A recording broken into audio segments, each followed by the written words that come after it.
Thank you. Hi, everybody. I worked construction all my life. Just out of high school, I was a mason's helper for my first 20 years. Worked my way up into the lead laborer for a brick gang. Then when it was time to get married and get a house, laboring wasn't paying enough money. And when the opportunity presented itself to get in the carpenters union, I jumped at the chance. So I started my apprenticeship in 1990. But I always kept my first love, masonry, as I did side work. I would do flat work. Interlocking pavers was popular back in those days. So I got into doing paver walkways and patios and retaining walls. And so on this particular day, it was in the summer of '95. I was on a job. We were commercial construction. I was at in King of Prussia at Lord & Taylor doing a renovation job. And the job had ended, and we all get laid off, and I was on my way home thinking for my next move. And I remember my brother-in-law mentioning a job he was on. He was a superintendent on a construction job in Edgemont. There was a townhouse development. He said, if I ever had time, come by. And there was a customer there. Somebody had just bought a house. They were looking for someone to put in a flagstone patio. So as I'm driving home, I decided, I think it'd be a good day to go over and visit John and look at the job.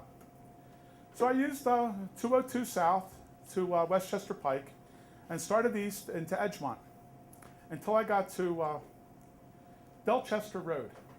I made a right at the light and go down a little hill and then a right into the development. There were townhouses, 6 in a building. The first building, I parked in front of it. It was completed, and there was people living in there. As a matter of fact, there was a moving van out front. So people were moving into one of the homes. So I parked my van, and I started walking into the construction site. Now, the second building I passed was closed in. Closed in construction lingo means the exterior was done. The roof was on, the stucco was done, the doors and windows were completed, and the interior is now protected from the weather. And I knew that the mechanicals were going in, the electric and the plumbing was being roughed in, and I could tell that because there were trenches were in the front of the building. And those trenches would bring in the electric and the gas and the water and the sewer. They had big mounds of dirt next to the trenches. There was a row of hay bales along the curb to keep the mud from washing into the driveway. There was a backhoe parked in front. It was sitting idle. I remember smelling the acrid smell of hydraulic fluid. There were some trucks parked in the front. And I continued walking east into the job, and in the third building on the east end, I found my brother-in-law talking to 2 men in dark suits. So John nodded, to acknowledge me, but they continued talking. So I walked around behind him. There was a scaffold on that end, and he had his blueprints rolled out on the bottom planks. So I hung out looking at the blueprints, thumbing through them, getting an idea of what the job looked like.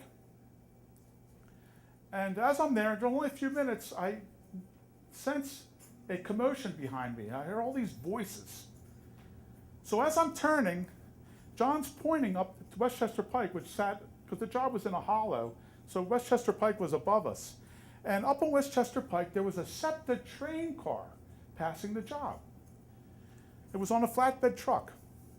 And it was just so cool looking in that bright sunny day, how it just sparkled in the sun, that aluminum side, and the red and blue S insignia just really stood out, and it kind of got your blood pumping when you see this thing. And it stopped at the light. And the most amazing thing happened. The driver got out of the cab and began walking around the load and checking the rigging. And this crowd is forming on the driveway as the jobbers are coming out of that building to look at it. And a little flash mob going in the parking lot, watching this teamster check the straps that were holding the train to the host. And one of the men in black Aberdeen says, "What's he going to unload that thing here?" Well, yeah, I stifled a laugh. But John was polite. He says, "No, he's just checking the rigging." Well, I had this idea. So I said, John, I'll be right back. Oh, let me borrow these. And I roll up his blueprints, I take his hard hat, I put it on, and I head into the crowd. And as I'm crossing between the two buildings, I look up and I see that the Teamster is about to finish that right side of the rig, and he's going to go disappear around back. And I thought, I have to hurry. You know, the timing is everything. So I pushed my way into the crowd. Get out of my way! Excuse me! Come on, move, buddy! Get out of the way! Let me through! I'm not usually this rude, but I needed to get there. I needed credibility. So I pushed my way through the crowd. I come out on the other side, and I go to the foot of the hill, and I look up at the rig, and there's the Teamster standing there, and I begin shaking the plans, yelling, I ordered a section of septic drain, not septic train. Well, the crowd roared. They thought that was hilarious. It was great. But I wasn't done. I turned around and I admonished them next. I said, hey, don't laugh. Do you realize how big I'm going to have to make these trenches now? And what will I ever do with the spoils? And that's my story. Hey, thank you.